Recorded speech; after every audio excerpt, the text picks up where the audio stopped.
Sa puntong ito, kumuha tayo ng update sa isinasagawang rally sa Menjola. Naroon ang ating kapusong si Haji Rieta live. Haji? Yes, Kara, sa ngayon nga ay kakarating lang itong grupo nga nagkaisa, no?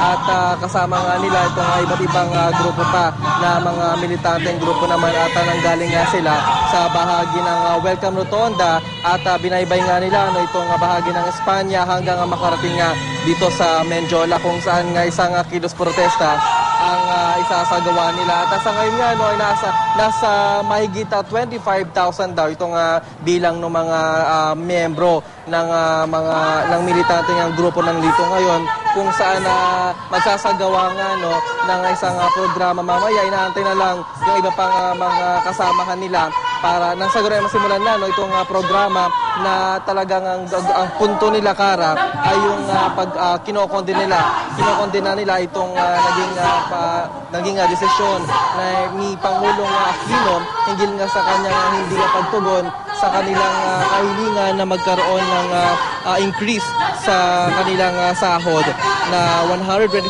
pesos na across the board na wage increase. At sa ngayon nga nito patuloy itong pagdating ng mga miyembro pa ng nagkaisa at maya-maya nga lang, Kara, ay sisimulan na itong isasagawa nilang programa, Kara.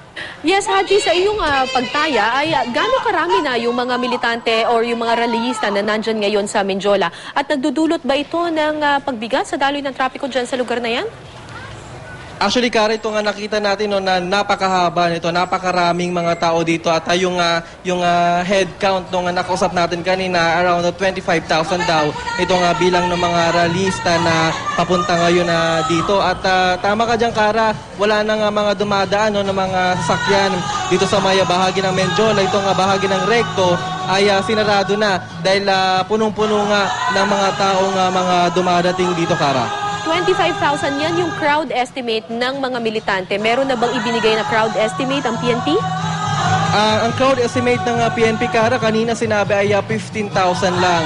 Itong binigay daw sa kanila ng mga nakausap nila, itong mga ilang militanteng grupo. 15,000 yung crowd estimate ng Philippine National Police naman ng MPD. Samantalang itong nakausap naman natin ang kanilang crowd estimate mula sa grupo nagkaisa ay around 25,000 daw galing nga sila sa may bahagi ng Welcome Rotonda. Nandito na sila ngayon sa Menjola, Kara. So, Haji, linawin lang natin anong mga lugar or kalye dyan sa kinatatayuan mo ang sarado ngayon sa trapiko at hanggang anong oras ba itong mga kilos protesta na ito?